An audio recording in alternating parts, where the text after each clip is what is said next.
बैंगन बिजाला वो पका था, दस्तरखान लगा।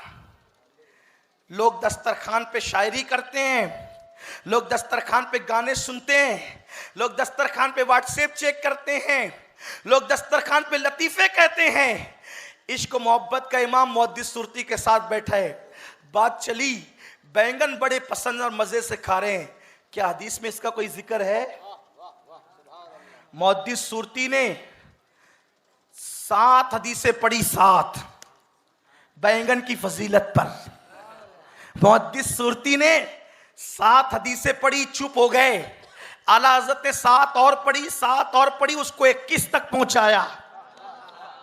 बैंगन की फजीलत पर 21 हदीसें पढ़ी आला हज़रत ने, और पढ़ने के बाद फिर उसकी सनद पर बयान किया कि ये मौजू ये मौजू ये मौजू ये मौजू। पता चला जितनी 21 रिवायतें हदीस के नाम पे पढ़ी गई है उसमें कोई रसूलुल्लाह का कौल नहीं है, वो हुजूर की तरफ गलत मंसूब कर दिया गया है।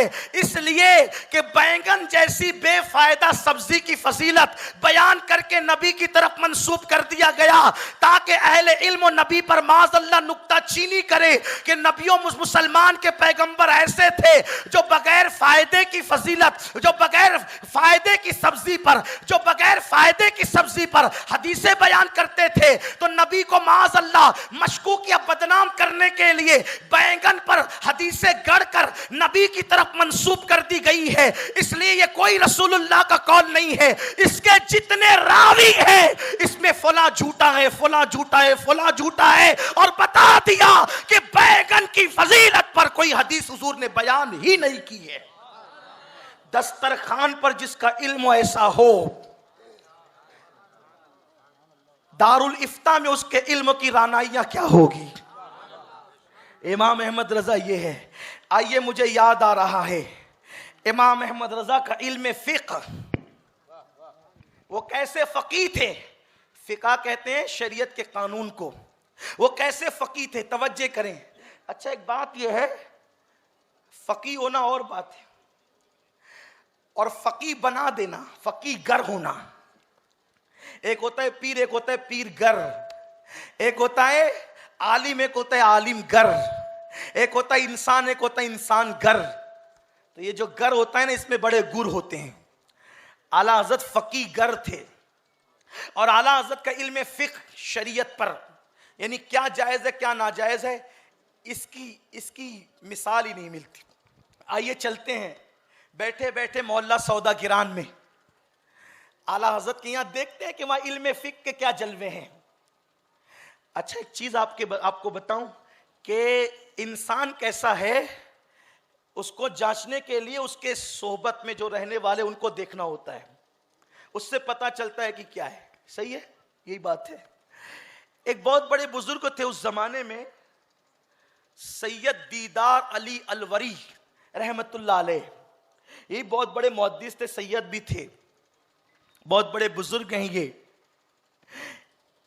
इनकी दोस्ती जो थी हजरत सैयद हजरत मुहद्दिस सुरती रहमतुल्लाह अलैह से थी। तो मुहद्दिस सुरती इनको कहते थे कि चलो यार एक मर्तबा इमाम अहमद रजा से मिले। तो कोई उसको अपने ऊपर आप लोग मत लेना, एक जनरल बात कह रहा हूं मैं। जो खुद खूबसूरत हो ना, तो वो दूसरे की खूबसूरती जल्दी से तस्लीम नहीं करता। जो खुद फनकार हो वो दूसरे का फन जल्दी से कबूल, जो खुद मुकर्रिर हो ना वो जल्दी से किसी की तकरीर सुनना अपनी बेइज्जती समझता है। ऐसे मैं खुद मुकर्रिर हूं, मैं क्यों किसी को सुनूं, मैं क्यों जो है वो जा करके बैठूं, ऐसा होता है ना। लेकिन ये मैं आदमी को गिरा देती। शैतान से पहले कोई शैतान नहीं था, फिर शैतान को बहकाया किसने? तवज्जो आपकी। शैतान से पहले कोई शैतान नहीं था, उसको बहकाया किसने? तो उसको बहकाने वाले शैतान का नाम कुरान बयान करता है, वस्तकबरा वकाना मिनल काफिरीन। उसको उसके तकब्बुर ने गुमराह कर दिया। और पता चला ये तकब्बुर इतना खतरनाक है कि ये मुअल्लिमुल मलाइका को शैतान बनाता है। इसलिए सबको शैतान ने लूटा, शैतान को तकब्बुर ने लूटा, इसलिए कभी तकब्बुर नहीं करना। और अल्लाह फरमाता है कि तकब्बुर मेरा हक है, जो मुझसे इसको छीनने की कोशिश करता है मैं उसके दांत तोड़ के उसको तबाह कर देता हूं। हुस्न दे तो तकब्बुर नहीं करना, दौलत दे तो तकब्बुर नहीं करना, इज्जत दे तो तकब्बुर नहीं करना, शान दे तो तकब्बुर नहीं करना, औलाद दे तो तकब्बुर नहीं करना, मर्तबे दे तो तकब्बुर नहीं करना, हत्ता के वली बन जाओ तो भी तकब्बुर नहीं करना। इसलिए कि मेरे नबी जब मेराज पर गए, अल्लाह के कुर्ब में पहुंचे, कुरान बयान करता है सुम्मा दना फतदल्ला फकाना काबा कौसैनी औ अदना, सारी हदें खत्म हो गई, जलवाए जाहिर जलवाए बातिन में गोता जन हो गया, नबी के जलवे खुदा के जलवों में गुम हो गए। उस वक्त मेरे अल्लाह ने कहा हबीब तुझे इतने करीब बुलाया, इतने करीब किसी को नहीं बुलाया, आज बता तुझे किस लक़ब से याद करूं, तुझे कौन सा लक़ब दूं, तुझे कौन सा तमगा दूं। मेरे नबी चाहते तो अल्लाह उसी लक़ब से पुकारता, लेकिन मेरे नबी ने अर्ज किया मौला इतनी बुलंदी पर बुलाया है, फिर भी तू मुझे बंदा कह करके पुकार, ताकि लोगों को समझ में आए कि मकाम बंदगी किसे कहते हैं। इसीलिए कुरान ने वाक़े मेराज भी बयान किया तो बंदा कह करके बयान किया। दना फतदल्ला पे जाकर भी बताते हैं कि मैं बंदा हूं। बंदा बनकर रहने में जो मजे हैं वो खुदा बनने में नहीं है। नमरूद खुदा बना, लंगड़े मच्छर से हलाक कर दिया गया। फिरौन खुदा बना, दरिया में डुबो दिया गया। आज तक म्यूजियम में नंगा पड़ा हुआ है, उसको कफन भी नसीब नहीं हुआ। खुदा नहीं बनना कभी। हाँ, सच्चा खुदा तो एक ही है ना, उसके मुकाबले में जो खुदा बनेगा, इकबाल कहते मकाम बंदगी देकर नलू शाने खुदाबंदी। बंदा सच्चा बनना पसंद है, झूठा खुदा बनना पसंद नहीं है। कि मूसा सच्चे बंदे बने, दरिया में रास्ते पैदा हो गए। फिरौन झूठा खुदा बना, दरिया में डुबा दिया गया। फायदा किसमें है? बंदा बन, बंदे हो तो बंदे बनो, बंदे हो तो बंदे बनो तो बंदा। सैयद दीदार अली अलवरी कहते हैं कि हुस्न, दौलत और इल्म, ये तीन चीजें आती है तो तकब्बुर भी साथ आता है, और जहां तकब्बुर नहीं आता वहां विलायत आती है। तो कहते थे चलिए ना हज़रत एक बार मिल तो ले उनसे, क्योंकि जिससे मोहब्बत होती है आदमी मिलाने की कोशिश करता है। वो कहते थे वो आलिम है तो हम भी आलिम है। वल्लाह मैं उनकी बेइज्जती नहीं कर रहा हूं, सिर्फ बात बता रहा हूं। सैयद दीदार अली अलवरी की जूतियां मेरे सर पर है, बड़ी अजीम हस्ती है, लेकिन वो कहते थे वो आलिम है तो हम भी आलिम है ना, क्या जरूरत उनसे अलवर से उनसे मिलने जाने की, क्योंकि भाई चल करके जाना भी तो बड़ी बात है ना। बहुत दिन ऐसे ही चलता रहा, लेकिन मुहद्दिस साहब थे बड़े अपने जिद के पक्के, सोचा कि एक बार इनको मिलाकर दीदार साहब को आला हजरत का दीदार करा दूं। और मुहद्दिस साहब की जो कोशिश थी, ऐसे ही गलत फहमी रखने वालों के लिए भी मेरी कोशिश है कि मैं कुछ आला हज़रत की फजीलतें पढ़ करके उनको आला हज़रत के इल्म का दीदार करा दूं, आला हज़रत की शख्सियत का दीदार करा दूं, ताकि एक वली से जिसको गलत फहमी वो दूर हो जाए। बस इतना चाहता हूं और कुछ नहीं चाहता। और आप मुझे जानते हैं कि मेरी तबीयत में जो है वो मुबालगा आ रही नहीं है। हम अपने बुजुर्गों की शान बहुत एहतियात से बयान करते हैं। जितनी बातें कह रहा हूं मैं सब किताबों में बता सकता हूं, और वो भी ऐसे नहीं कि यहाँ वहाँ की नहीं, बल्कि जो आला हज़रत के शागिर्दों ने लिखी है, उनके शागिर्दों के शागिर्दों ने लिखी है, उन किताबों से बता सकता हूँ। सैयद दीदार अली अलवरी साहब रहमतुल्लाहि ताला अलैह ने कहा वो आलिम है तो भाई हम भी आलिम है, हम क्यों उनसे मिलने का, एक बार तो देख तो ले, चले तो सही। कहा ठीक है। एक बार वो तैयार हो गए। अब मुहद्दिस साहब उनको लेकर के आए। इत्तेफाक से जब वो वहां पहुंचे तो आला हज़रत की मस्जिद रजा में अजान हो चुकी थी।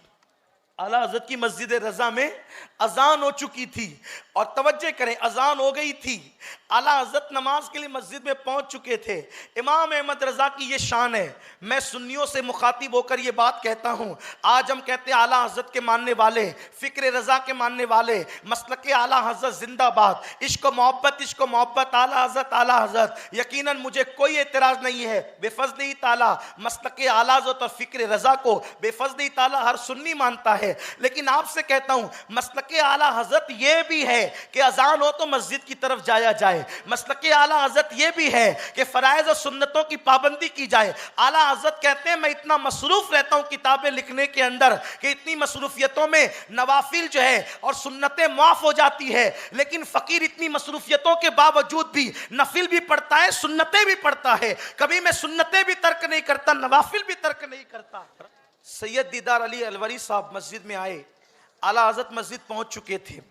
जब मस्जिद में पहुंचे, इमाम अहले सुन्नत, सुन्नतों की भी पाबंदी थी, नवाफिल भी पढ़ते थे। आला हज़रत की आखिरी वक्त तक के जमात तर्क नहीं हुई। इतनी बीमारी के बावजूद इमाम अहमद रजा लोगों के कंधों पे हाथ रख के कभी कुर्सी पर मस्जिद जाते थे और नमाज अदा फरमाते थे आखिरी वक्त तक इमाम अहमद रजा। और इमाम अहले सुन्नत ने लिखा है कि जो शख्स ना मुकीम हो, ना जो शख्स ना मुसाफिर हो, ना बीमार हो और वो मस्जिद की हाजिरी को तर्क कर दे, वो फासिक है, उसकी शहादत कबूल नहीं है। इमाम अहले सुन्नत ने मसला बयान फरमाया है। अल्लाह अकबर, आज अपना हाल क्या है कि हम तो सिरे से नमाज ही नहीं पढ़ते। तो बहरहाल सैयद दीदार अली अलवरी साहब मस्जिद में आए। उनका भी, वो भी बड़े बाअमल थे। आपने चाहा कि जल्दी से जमात में शरीक हो, तो वहां पे क्या देखा आपने कि एक छोटा सा बच्चा है जो कुएं से पानी निकाल रहा है। सैयद दीदार अली अलवरी साहब सफर से आए थे, वुजू करना चाहते थे और जमात में पहुंचना चाहते थे।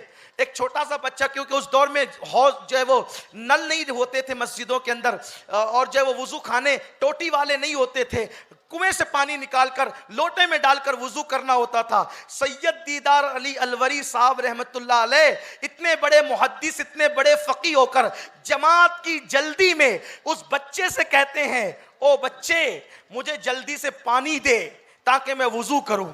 उस बच्चे ने उनको मुस्कुरा कर देखा और कहने लगा, शायद आप पढ़े लिखे मालूम नहीं होते।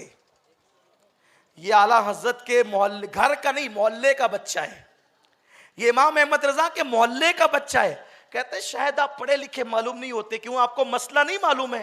कहा क्या मसला? कहा आपने मसला नहीं जाना कि नाबालिग से काम लेना जायज नहीं है। नाबालिग से काम, ये मसला आपको नहीं पता कि नाबालिग से काम लेना जायज नहीं है जब तक कि उसका सरपरस्त इजाजत न दे। आप मुझसे डायरेक्ट वुजू का पानी मांग रहे हैं जबकि मैं नाबालिग हूं और मैं नाबालिग नजर आ रहा हूं, तो आपके लिए जायज नहीं है कि आप मुझसे मेरे सरपरस्तों के बगैर काम करवाएं।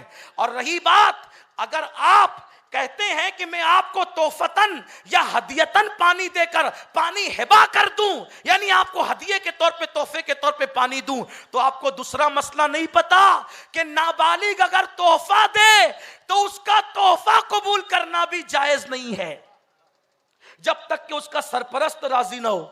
आप पढ़े लिखे नहीं लगते। उस वक्त सैयद दीदार अली अलवरी ने उस नाबालिग को देखा और उनको आला हजरत के इल्म का दीदार उसी वक्त हो गया कि जिसके मोहल्ले का नाबालिग इतना इल्म रखता हो, उसके घर के बच्चों का इल्म क्या होगा, और जिसके घर के बच्चों का इतना इल्म हो उसके खुद के इल्म का आलम क्या होगा। और उनके घर के बच्चों का इल्म आप देख चुके हैं। एक को मुफ्ती आजम कहते हैं, दूसरे को हुज्जतुल इस्लाम कहते हैं, किसी को मुफस्सिर आजम कहते हैं, किसी को ताजुश शरिया कहते हैं, किसी को तहसीन मिल्लत कहते हैं। हर वक्त इल्म के जवाहिर पारे बिखेरते रहे।